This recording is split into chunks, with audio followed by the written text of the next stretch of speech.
meeting. This is entitled The Only Purpose. And the question is, what is the purpose of the world? The response you receive depends on whose guidance you follow, whether you perceive a guilty world or a forgiven world. To understand the Holy Spirit's guidance, we must let go of all our preconceived sense of purpose, clear our minds of illusions, and give welcome to a message of hope.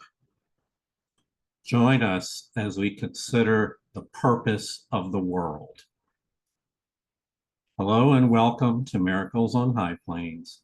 My name is Jonica, and our reader today is Julie C. We're going to revisit two sentences from the previous section prior to starting this new material. Be glad indeed, salvation asks so little, not so much. It asks for nothing in reality. And even in illusions, it but asks forgiveness by the substitute, forgiveness be the substitute for fear. Such is the only rule for happy dreams. The real world is the state of mind in which the only purpose of the world is seen to be forgiveness. Fear is not its goal, for the escape from guilt becomes its aim. The value of forgiveness is perceived and takes the place of idols, which are sought no longer, for their gifts are not held dear. No rules are idly set, and no demands are made of anyone or anything to twist and fit into the dream of fear. Instead, there is a wish to understand all things created as they really are. And it is recognized that all things must be first forgiven and then understood. Mm-hmm.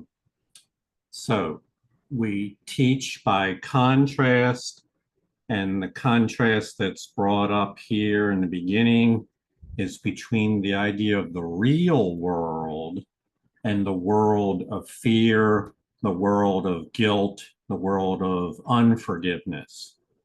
The real world is not a planet, it's a state of mind. It's available to you at all times and in all places. It's a state of mind in which forgiveness is understood to be the reason why you're here. So it's central. And what do we mean by forgiveness? We mean forgiveness as Christ teaches it, not as you find it in the dictionary or read about it elsewhere. It's not about the people that did you wrong and you're letting them, pardoning them. Forgiveness is the clearing of your mind of all your preconceived judgments towards others, preconceived judgments of the world, and particularly your preconceived judgments of yourself. To give forth is to forgive, to give forth all those ideas, then clears your mind to receive guidance from the Holy Spirit. It's the prerequisite for healing. You cannot hear the voice of the Holy Spirit when you're chewing on your own past thoughts and your own ideas that you've already decided you know what is right and what is true. And so that has attributes which are talked about here. The idea that I want to stress, and I think it's really important one, is there's a progression taught. The Course in Miracles teaches in terms of an individual soul progressing through a spiritual journey. from a beginning state through an intermediate state to a latter state and then a final step that we'll get to later. Well, part of the progression is that first, in order to understand things as they really are, you must first forgive your already preconceived ideas of what they are. And only then can true understanding guided by the Holy Spirit, be available to you.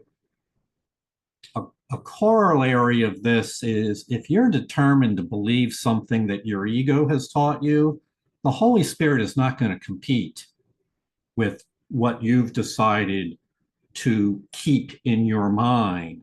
The Holy Spirit will wait patiently until you're willing to let go and undo your preconceived thoughts. And only then, when you're ready, will she be able to make her message clear.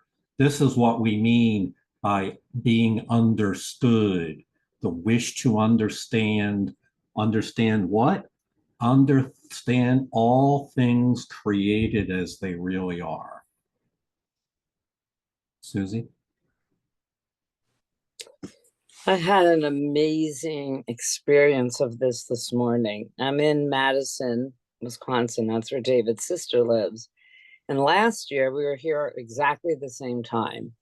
And I had all these, my own ideas and judgments over Mary's. It's all my small ideas and plans. Let me just say that first. Over Mary's house and how cluttered it was and how dirty it is and how messy it is. And it was like, and last year I remember trying on my own, to like not feel that way. And I came here yesterday or the day before or whenever we got here, and I've been hanging out in Mary's house, and like, you know how these review lessons say, don't even want that thought, Holy Spirit, please replace it with whatever. Like I had like no thought of anything that I had last year. And I was like really peaceful. And I said to David, wow, this is actually kind of bizarre. Like, and I attributed it to just doing all of my lessons and all of the work this year, or all for so many years. And just every time I would have a judgment, I often say, to you and whatever and share, I don't want that thought. I don't want that thought.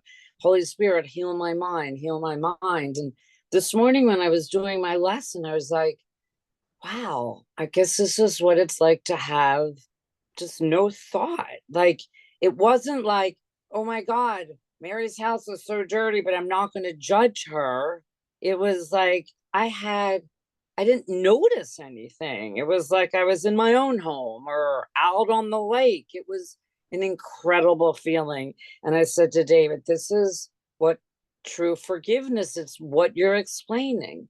All my small ideas and thoughts and judgments were just gone. And the understanding was, oh, that was just me in my little mind. And it was really cool. So, yeah, it's a way different experience this year than last year. And I understand that, like, no thought really. Anyway, I just really wanted to share that. Mm-hmm. Yeah, I'm glad you did. And it was very, Heather, it really was freeing, because it was like, I was so bound up last year with my judgments. And, like Heather just sent me a chat. There really is freedom in all of that from my prison that we were talking about. So anyway, it's great. Thank you. It illustrates the progression. In 1 year, there's all these thoughts and you're trying not to be judgmental, but you're having judgmental thoughts anyway. Fast forward a year later after lessons and experience, and none of that's a bother at all. There's no struggle. There's no energy loss towards judgment. And And I just want to say one thing. Nothing changed in Mary's house. It's my mind. It's my mind that changed, that was healed or corrected or whatever, because the house is exactly the same. So that too is kind of enlightening, to really watch that. I think that's a key insight, because people pray for the world to change so that they could deal with it differently. When in fact, the world can remain the same, but our reactions to the situation as the world changes. That's true healing. All right. So again, remember the distinction between the real world where forgiveness prevails and the guilty world. It's the same environment, but it's seen through a different perceptual system. In the next paragraph, I have taken some liberty on the formatting.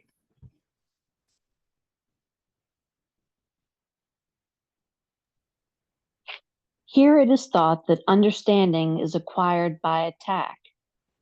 There it is clear that by attack is understanding lost.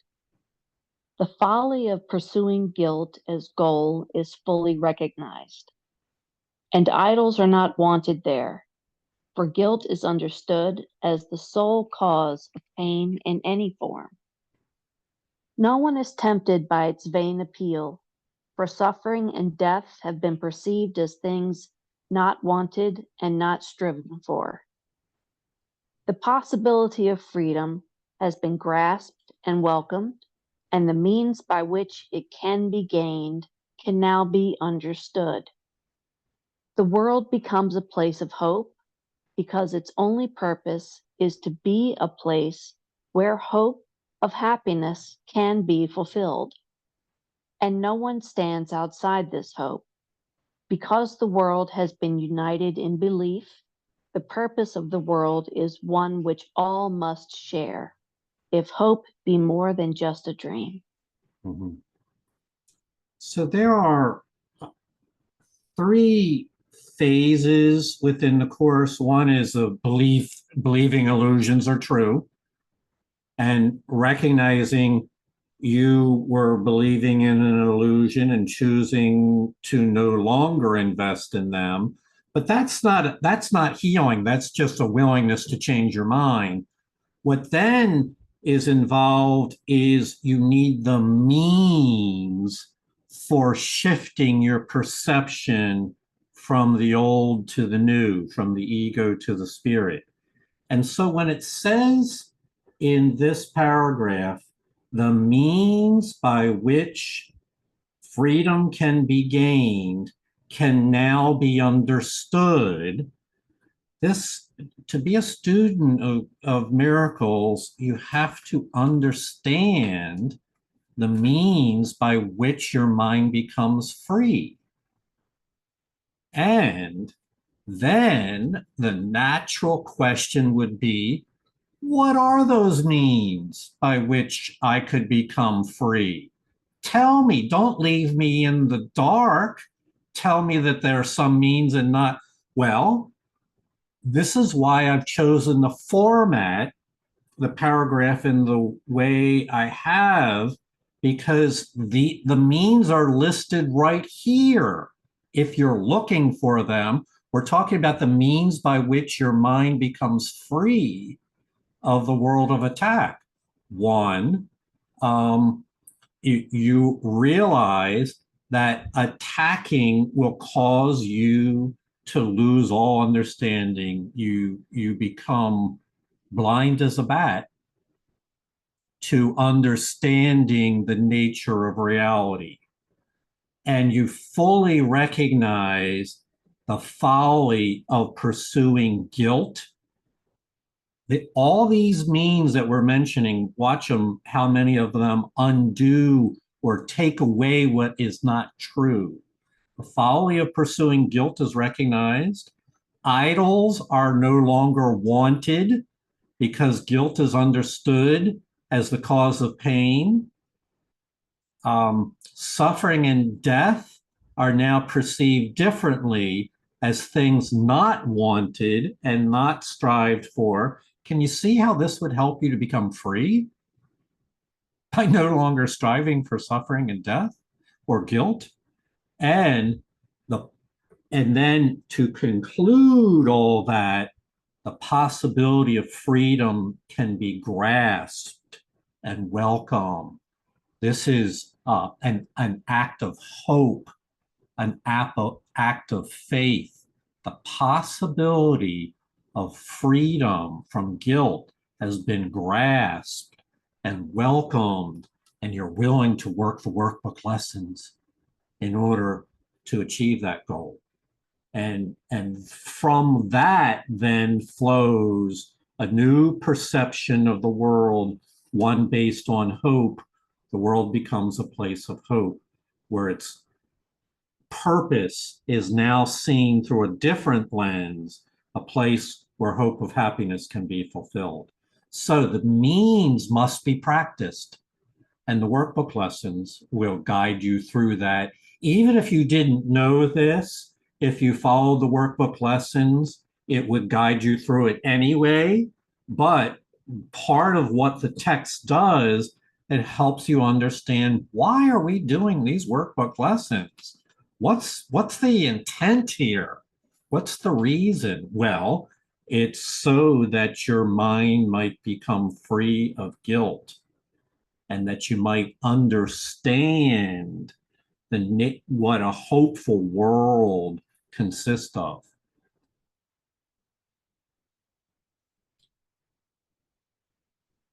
Joy? Not yet is heaven quite remembered, for the purpose of forgiveness still remains. Yet everyone is certain he will go beyond forgiveness, and he but remains until it is made perfect in himself. He has no wish for anything but this, and fear has dropped away, because he is united in his purpose with himself. There is a hope of happiness in him, so sure and constant, he can barely stay and wait a little longer, with his feet still touching earth. Yet is he glad to wait till every hand is joined and every heart made ready to arise and go with him. For thus is he made ready for the step in which is all forgiveness left behind. The final step is God's, because it is but God who could create a perfect Son and share his fatherhood with him. Not one outside of heaven knows how this can be, for understanding this is heaven itself. Even the real world has a purpose still beneath creation and eternity. But fear is gone because its purpose is forgiveness, not idolatry. And so is heaven's Son prepared to be himself, and to remember that the Son of God knows everything his Father understands, and understands it perfectly with him. Mm-hmm. So we said there's a progression, and the progression is very clear in what was just read. It begins with, not yet is heaven quite remembered. We're not there yet. And it moves on to a state where heaven is remembered. It is also for thus is he made ready for the step in which forgiveness is left behind. He hasn't taken the step, but he's made ready for the step. And then the step occurs. The final step is God's. This is the final step where it has a specific meaning when the course, and that is when you have totally forgiven everything and everyone.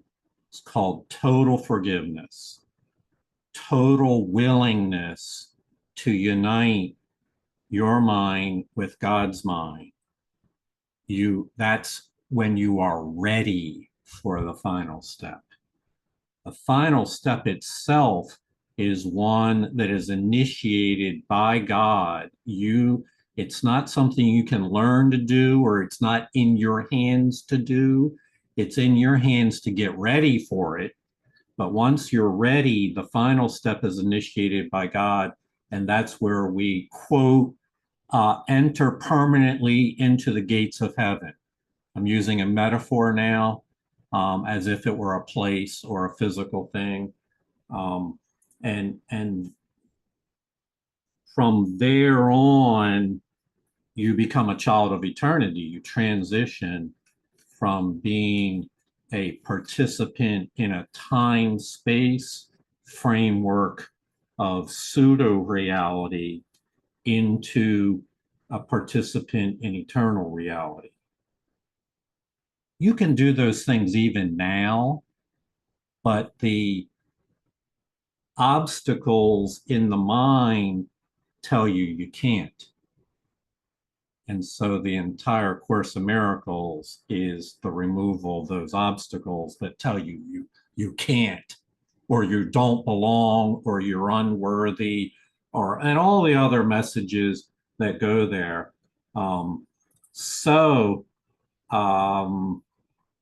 there's this progression, and we have, by faith, the hope that everyone is certain we will go beyond forgiveness, which is beyond forgiveness and into the experience of eternity. It's the hope, everyone. It's more than a hope. It's a certainty we will go beyond forgiveness. But we have to be single-minded to do that. Do you suppose, as you're ready to enter the gates of heaven, you could stuff some of your idols inside your garments and hide them and sneak them into heaven? Do you suppose you might be able to pull that off without anybody noticing? Not likely. So, because that's the readiness, is where you no longer have any demigods or little gods of your own, gods of time and space, artificial substitutes. That's the readiness, is letting those things go. And thus are you made ready for the step in which for all forgiveness is left behind. So there's a lot here. I'm just cherry picking certain ideas. Let me focus for a minute on this final thought, because we're talking about a journey of progression. And so is Heaven's Son prepared to be himself. It's a journey of preparation. And to remember that the Son of God knows everything his Father understands, and understands it perfectly with him. What does that mean? Well, we're referring to the state of awareness when you enter into the eternal state, not a state of learning and confusion. This is the vision of your final, after the final step God has taken, and then full understanding, not just human understanding of you intellectually trying to piece it together, but divine mind becomes clear to you, for you unite with it and know everything the Father understands and understand it perfectly with him. You can't get any bigger than that. And if anybody can verbally describe what could be bigger than that, to understand everything perfectly with God, send me a chat and let me know. I mean, that, and so that shows you what a blessing we have received by the Creator that He would make such a destiny. This is our eternal destiny. You were created not to remain forever in time, but to live in eternity with full understanding, perfect union with deity.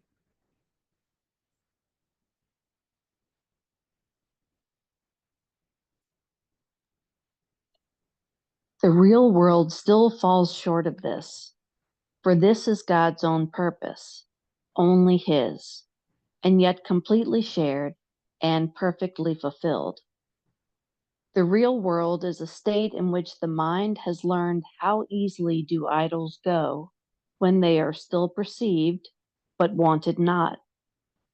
How willingly the mind can let them go when it has understood that idols are nothing and nowhere and are purposeless. For only then can guilt and sin be seen without a purpose and as meaningless. Thus is the real world's purpose gently brought into awareness to replace the goal of sin and guilt. And all that stood between your image of yourself and what you are, forgiveness washes joyfully away. Yet God need not create His Son again, that what is His be given back to Him. The gap between your brother and yourself was never there. And what the Son of God knew in creation, He must know again. So let's deal with that last line first. So we talked about that you understand everything that God understands and know it perfectly well. This is not a new experience to your spirit, for this is the original state in which we were created with perfect understanding. When we entered into time, we lost that understanding. And so when we return to eternity, we will know again what we knew in the beginning. It's circular in that sense, it's a return to love, a return to the original state. So now I have to let you down off of this high perch that we're talking about. A Course in Miracles does not teach how to attain this final state of perfect union with God. That is not the goal of A Course in Miracles. The goal of A Course in Miracles is to get you ready for that, which we read about just a moment ago, where you're ready for the final step, haven't taken it yet, but you're in position. Brian Tracy, a mentor of mine, used to say, those who are successful get into position to be successful. And then the opportunity for success arises and they step forward into it. Well, similarly with this, we need to get in position for the final step to occur. And so the Course does not teach what it takes for that final step to occur, for it cannot be taught. It's an eternity message. It's not something you can learn. It's an experience you can have, but not something you can learn. So what are we to do? In the meantime, the real world falls short of this eternity experience, but the real world is the goal that Course in Miracles offers, to get you in position whereby your mind is no longer afraid. Susie illustrated it beautifully. You show up to the same place, but now you have no judgments about it. Your mind's no longer bogged down by all that carping and complaining and discomfort at the way things are. The mind's learned how easy it is to let idols go. You no longer have to have things your way, but you look through the world with forgiving eyes. This is the real world. This is a world where guilt and condemnation are seen without a purpose and is meaningless. This is what prepares us for the final step. And believe me, your entire life will be vastly improved by the experience of the real world and the practicing of it on a regular basis. So we are talking about not just having an idea in your mind, but a practice. Pam?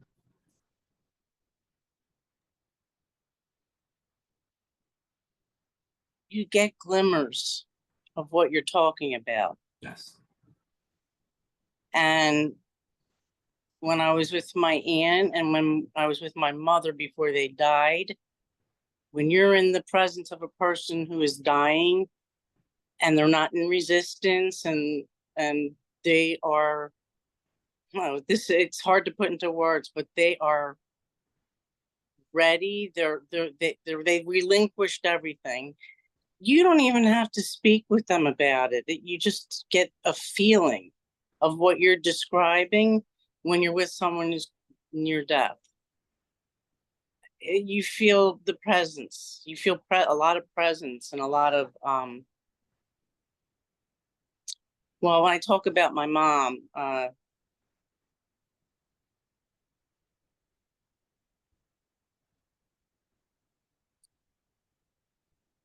my mother was like, I'm sorry.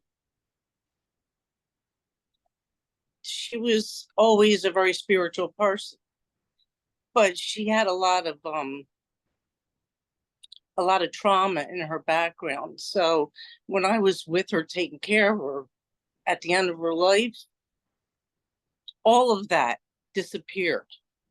Her entire everything that she went through, it was just me and her and God. And she couldn't move, she couldn't speak much, but she heard me. And I'm just saying,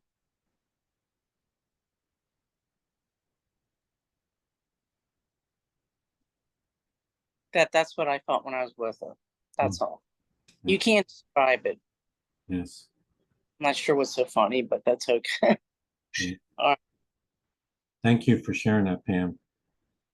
It is true that when people are in that late stage of dying, they at some point go through an emptying process where they empty themselves out of their positions, their defenses, their things that their idols, their sense of meaning, and that creates an opening that is a deeply spiritual experience.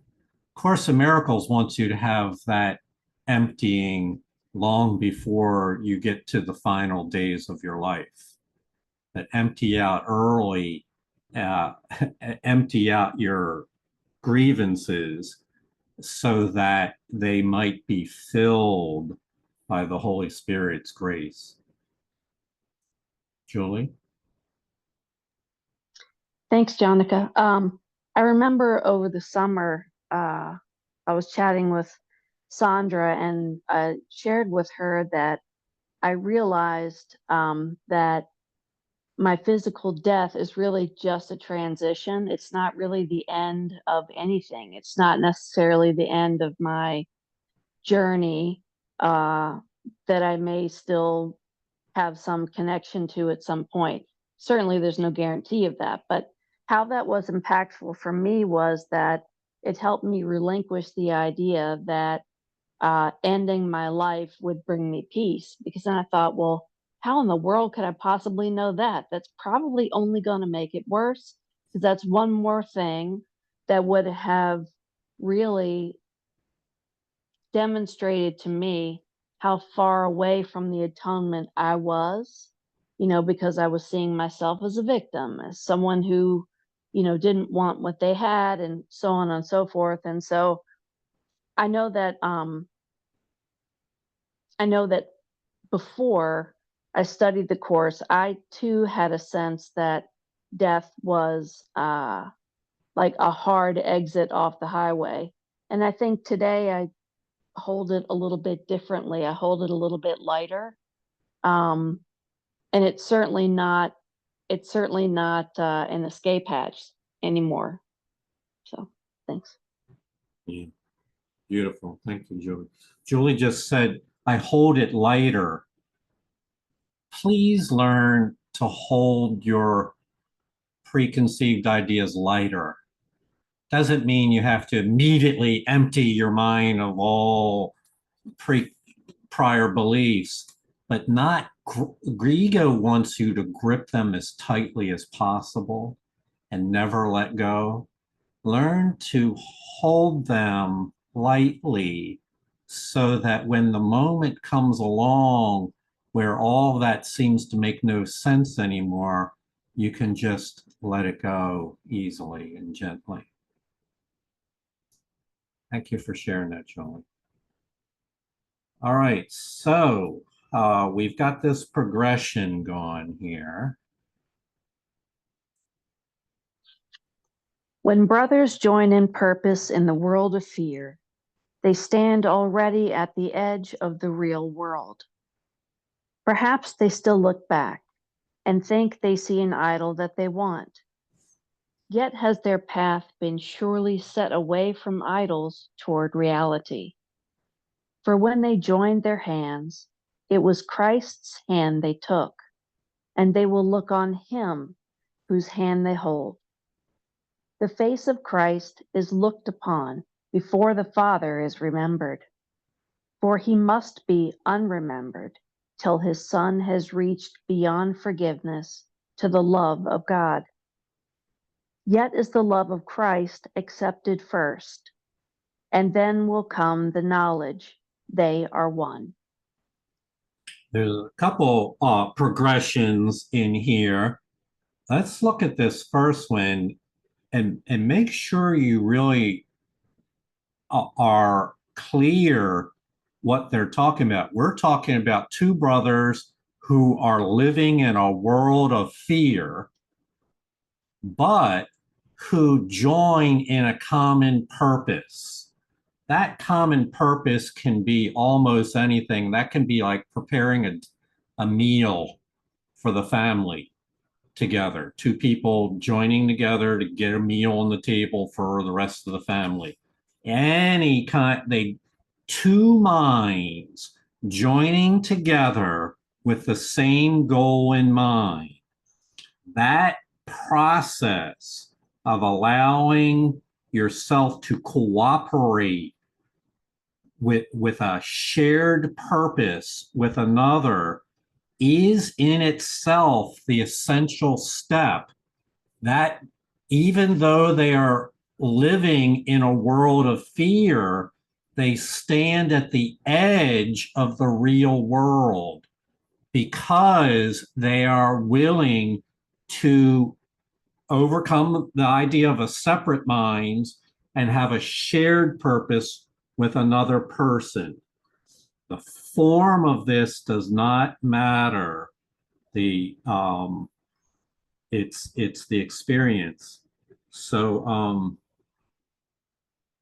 I tutored over 100 people starting in my early 20s, and I'm certain that on every occasion in which I tutored somebody, I wanted them to learn and they wanted to learn. We shared a common purpose. Whether or not they got all of it right then or there, or they only got some of it, we had a shared goal together. It doesn't mean that we were holy or spiritual or had any other thing else figured out, but in that shared purpose, we are taught we stand at the edge of the real world. And by the way, fast forward 40 years, it's the reason why I'm still teaching today, right? It's a direct linkage between that common shared purpose with those people, both children and adults, still doing it today. Not commenting about myself. I'm just saying that this process of having a shared purpose is powerful and transformative. And now we go in the Course of Miracles sees these things through spiritual eyes. So let's now look deeper at what happens when two people share a common purpose. When they do so, their hands are joined, and when they metaphorically, their hands are joined in a common purpose. And when they do that, they share in something bigger than themselves. It refers to Christ's hands. Think of it as their higher self is engaged in this helping the other person towards this goal. And you would not necessarily be consciously aware of any of this, but when you're seeking to help someone, you're seeking to do good. And that calls upon the good in you to share that good with somebody else. Whether you know it or not, this is a spiritual experience. And it doesn't matter the details of what the good is being done. It doesn't really matter even if you're successful in it. The fact that you tried and it was your intention, your purpose to do good, is a spiritual experience which invokes your higher self, which we then learn here that long before you can remember the Father, you must remember his Holy Son. You are his Holy Son. His Holy Son is a part of your nature. You were created as the Holy Son of God. Long before you recognize the Father, you must recognize that you and all your brothers are created as the Holy Son.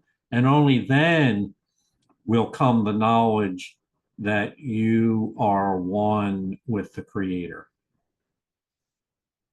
Julie?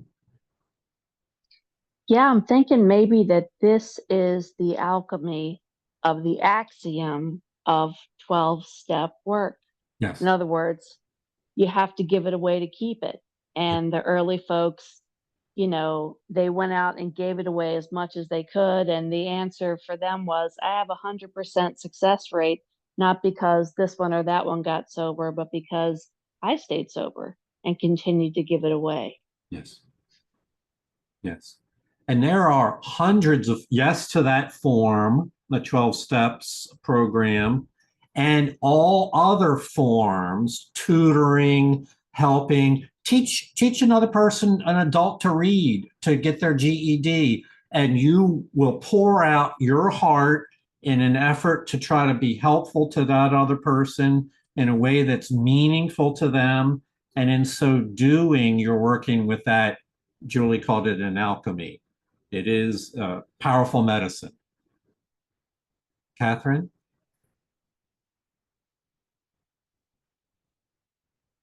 I just have a question because it just keeps nagging at me. And I see we have a lot of references to real world in this part of this chapter. Yes. Can you give me a definition of real world? Yes. As used here? Yes. It's a worldview, Catherine, as understood and seen through the eyes of Christ, the eyes of the Holy Spirit. So Okay. there are two worldviews. There's a worldview that human beings typically have, where they look through the eyes of judgment, condemnation, and complaining, and criticism and grievances. That would be the world of fear and guilt. Mm-hmm. The real world is free of all those attributes and looks through forgiving eyes. Susie said it earlier. I came back to the same house as before, but now I'm seeing it through forgiving eyes. That's the difference. It's not that the external environment must change. It's that we look upon it through forgiving, gentle, loving eyes without guilt, not looking to attack it, to complain about it. Thank you. Yeah. And to complete that, this real world is the transition. Think of it as a leap, let's see, leaping from one state to another. It is the transition that the Course in Miracles teaches.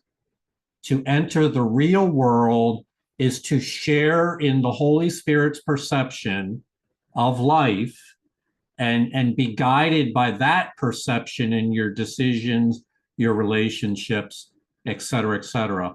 And that's what positions us for the final step that we read about earlier today, which we said was beyond the scope of the Course, but which is part of our eternal destiny. Thank you for that question, Kathy. Susie? I'm just learning how to use my iPad. Yeah, what Julie just said, the Course has really helped me keep saying to myself, why am I going someplace? I'm not going someplace for the reason I think I am. And the other day, I was having lunch with a new friend, and that thought was kind of in my mind before we went, but like before I got there. And when we sat down, I just said, oh, I shared this story, Jonica, never mind. I shared it because it was last weekend when you said you see an ordinary comment. I'll say it again really quickly, but I think you'll remember. So I sat down with this person and I just said, how are you? Remember this, not Jonica? Instead of like, talking about our canasta game or somebody else in the neighborhood. And in that moment, we started to share a common purpose. She looked at me and said, with tears in her eyes, I don't know why I'm telling you this, but I'm struggling. My son is a drug addict. And I said, oh, well, my son's a recovering heroin addict, so you can talk to me just about anything you want. And in the next hour, that's what we talked about, life and Al-Anon and what it's like, and just everything. And I was there. We were there for that reason. We weren't there to have lunch. I mean, there was a way bigger reason, like, what is this for? And it was amazing. So, and we were sharing in a common purpose, Yes. and the idols of, what do you think of this one? Or what's going to happen at the canasta table today? They were all gone. Like it wasn't even remotely part of our conversation. So it was cool. Yes. And I think we were reading, remember when the line in the text said something like, some kind of ordinary question can promote something like this. And you commented on, I just said, well, how are you? Mm-hmm. Nice. Yeah. Nice. Thank you. There's another attribute to these kind of experiences where you share a common purpose on it. And that is, it comes on gently and softly. You might not, no trumpets will blow. The angels are not going to signal, this is the moment. It comes on very unexpectedly, and all of a sudden if your heart is open and you're willing to help, all of a sudden you're joining with that person in being helpful in whatever purpose is needed. And it's not all about you. And so you don't think that much about yourself, or you're not doing what I sometimes do, is I'm commenting on how I'm doing in the moment. For in other words, you get lost in the greater purpose, not lost, wrong word. You get caught up in the greater purpose so that you're not self-conscious. Am I doing it right? Am I saying the right thing? You're not anxious about all that. And so this is the attribute of a Christ-guided miracle, is you're in the flow of the moment, being helpful in whatever way you are. And only afterwards, sometimes do you realize, wow, that was really a healing experience. That was really good. Many times, they're so gentle that you wouldn't know you were doing it if somebody didn't point it out. You didn't know you're doing a miracle if someone didn't point it out. Heather?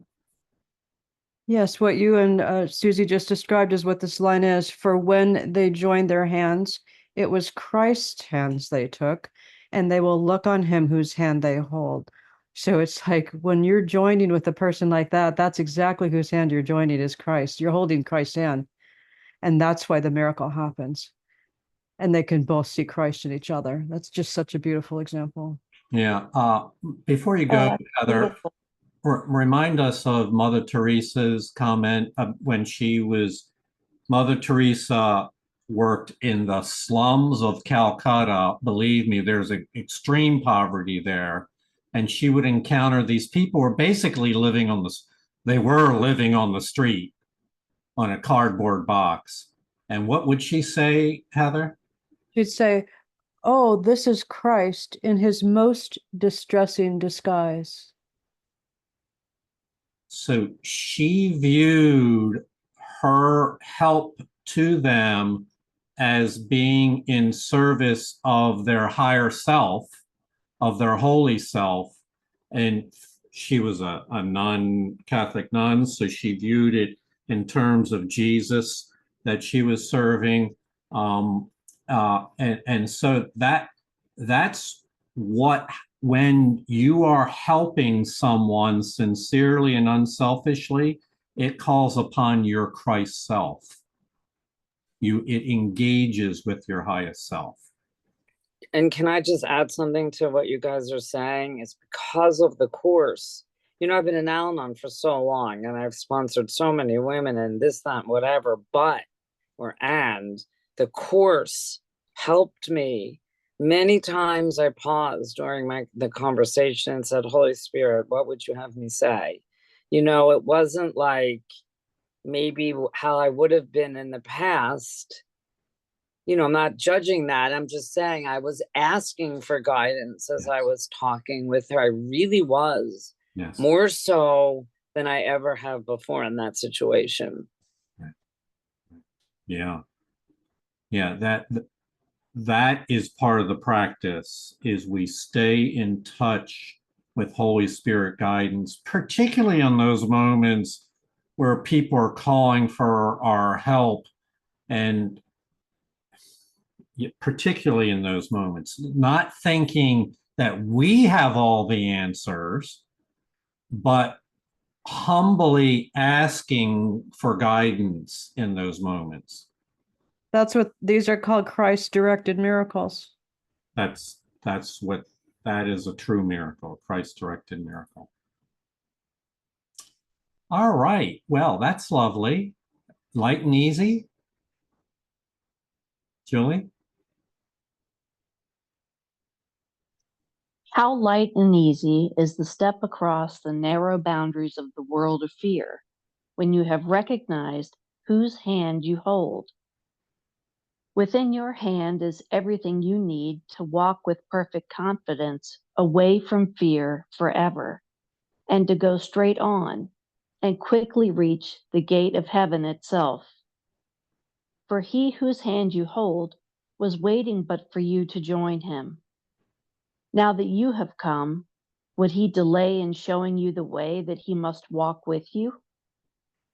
His blessing lies on you as surely as his Father's love rests upon him.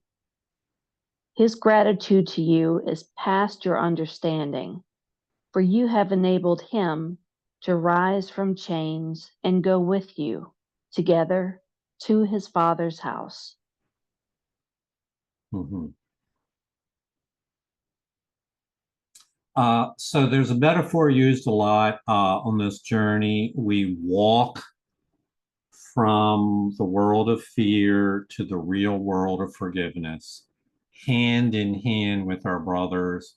It's a relational experience. It's even though A Course in Miracles has all these ideas for our mind, I think enriching and uplifting ideas.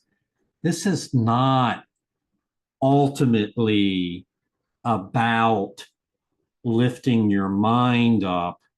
This is ultimately about letting the love flow from you to another person. It's relation. The goal is to let love be expressed. We have to clear out the junk out of our minds in order for that to flow naturally.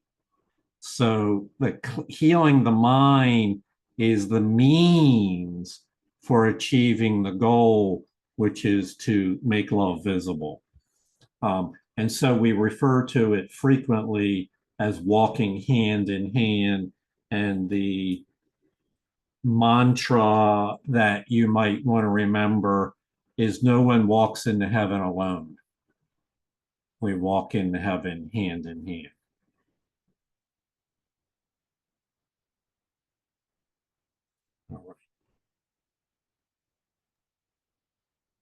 An ancient hate is passing from the world, and with it goes all hatred and all fear. Look back no longer, for what lies ahead is all you ever wanted in your heart. Give up the world, but not to sacrifice. You never wanted it. What happiness have you sought here that did not bring you pain? What moment of content, what moment of content has not been bought at fearful price in coins of suffering? Joy has no cost. It is your sacred right, and what you pay for it is not happiness. Be speeded on your way by honesty, and let not your experiences here deceive in retrospect. They were not free from bitter cost and joyless consequence. Mm-hmm. So a few moments ago, Catherine asked for clarity on the real world, and we said there's the world of fear and there's the world of forgiveness. So Catherine, whenever we read the Course and it says the word world is used, you want to ask, well, which world are we referring to? A fearful world of chaos or a forgiving world of peace? And you can tell by the context here. Here it says, give up the world. Well, world of peace, there'd be no reason to give up a world of peace, but there's every reason to give up a world of chaos. But give it up. The ego says, oh man, you're going to lose everything if you give up that world. So it teaches that you're going to sacrifice, you're going to pay this big price to give up your illusions and your idols of the world. This is a deceptive teaching that you would be better off keeping your illusions and keeping your idols in this world and trying to find happiness in them.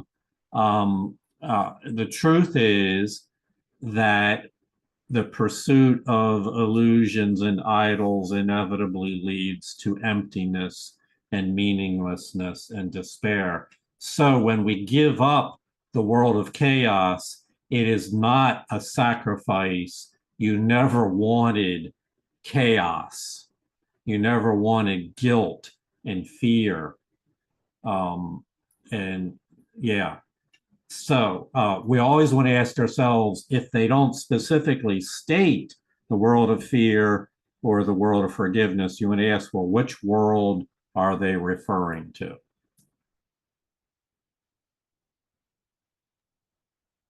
Do not look back Thank- except and Do not look back except in honesty. And when an idol tempts you, think of this. There never was a time an idol brought you anything except the gift of guilt.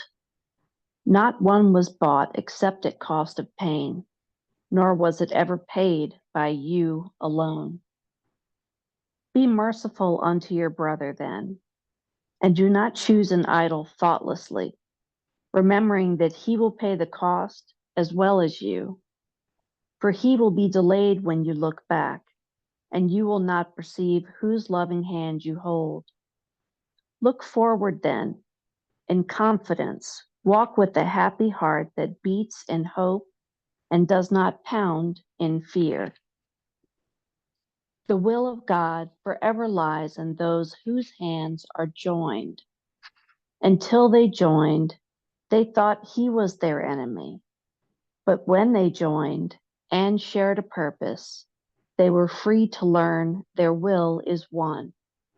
And thus the will of God must reach to their awareness. Nor can they forget for long that it is but their own. Mhm. And so here elaborates a little more on why this sharing of a purpose is so fundamental to the journey. Because when you share a purpose, you have to share a purpose, you have to do it freely of your own will. And so when you do that with someone, you join your will with theirs. That process is fundamental. And when you do so with a brother, the will of God reaches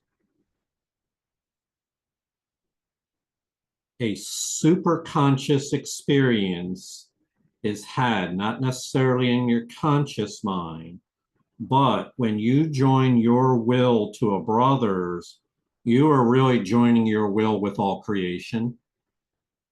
And so there's on the super conscious level, the will of God reaches to your awareness, and it won't be long before that will becomes, you'll remember that it is but your own. So that's hard for the intellect the ego does not want to hear any of that. It wants to reject all of it and question it and say, it doesn't make sense. How can this be? Blah, blah, blah, blah. You can accept it by faith now. There was something else though that I wanted to point out here. And it was in the form of a question. So what it says here is, let's say you have your favorite idol experience. I don't want to pick on alcoholics, but that's an easy thing. So let's say you just buy a bottle of whiskey, go home and drink it by yourself and get totally polluted. What it says here is that cost of pain is never paid by you alone. And meaning pain is, you're not alone in the experiencing the effects of your thinking and your seeing. Therefore, before you do that, be merciful unto your brothers and do not choose an idol thoughtlessly, remembering that your brother will pay the cost as well as you. So actually, drinking alone is a good example because we know a lot about alcoholism and the effects it has on families. Susie mentioned earlier that she spent a lot of time in Al-Anon, which is for family members of alcoholics affected by alcoholism, because the alcoholic isn't alone. It affects the entire family system. We know these things now. What isn't widely known, well, with alcohol, it's widely studied because we have 50 million alcoholics that have gone through programs and everything. There's a lot of case study material there. But what is not widely known is how the other idols have the same effect. For in other words, let's say your teenager plays video games 12 hours a day. Well, in one sense, you know, not doing any harm to anyone else. That wouldn't be directly obvious that that changes anyone else in any way, would it? The truth is, though, that by isolating himself or herself for 12 hours a day, you're certainly not available to connect with other people and to become friends and to be helpful. You know, so what they're suggesting here is that all idols bring a cost of pain, not only to the individual initiating it, but to others around them. Julie? Sorry for being a chatterbox tonight. Sorry. I'm thinking about the scientist, what's his name, Masaru Emoto. He was a guy who studied the impact of emotion on water crystals, right? And that's something we've probably all, you know, seen on the internet or whatever, but it's fascinating. And so if we consider that humans are 80% water and other mammals and other creatures, and look at the oceans, and holy cow, right? Also how, when I was a kid, I used to spend time at a lake area, and I was fascinated how sound would carry over water, Yes. right? And sound is, you know, faster than light, it appears. You can see that too with thunder and lightning and all this business. So yeah, it is, you know, it's certainly not about, you know, DUI car crashes and adult children of alcoholics. It's like way bigger than that. But I don't think I could have ever known that until I was here with you guys. Yeah. Yes, thank you. So there is this principle. I am not alone in experiencing the effects of my thinking.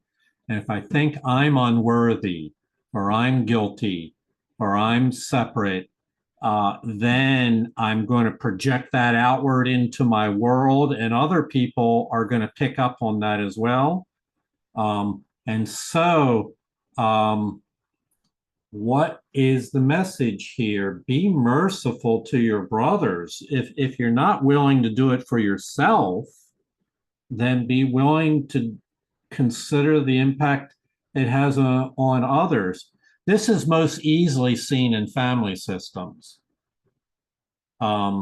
Because if you have a teenager that spends 10 hours a day isolating, playing video games, and never comes out of his room, the whole family is affected. The whole family feels it. There's this energy to it, I'll just call it, that would, and I don't want to pick, it sounds like I'm picking on video games. I'm really just trying to convey that all kinds of idols have this effect, where you will miss out on the opportunities to be engaged in loving relationships. That is as far as this section goes. The story is not over, and we'll continue again on further sections, but we will have to save that for another night. I just wanted to thank you. Nobody here is a chatterbox. If anyone becomes one, it's my role to intercede gently here for the sake of the group. So your contributions are welcome and are valued. This is a relational experience, and we learn from each other. And so I thank you for all for your presence, for your sharing, and for your willingness to consider entering into the real world. Namaste. Namaste. Love you all. Namaste. Thanks, Bye. everybody. Thanks, Thank you, Jules. Julie, for reading. Jonica, one quick question. Okay. When, Thanks, Julie. when is the next Good night, class? everyone. The next one will be Saturday, 11 a.m. Okay, Saturday, Great. and then Sunday evening and Monday evening. thank you very much. Good night. Thank you so much. You're most welcome, Catherine. Look forward to seeing you again.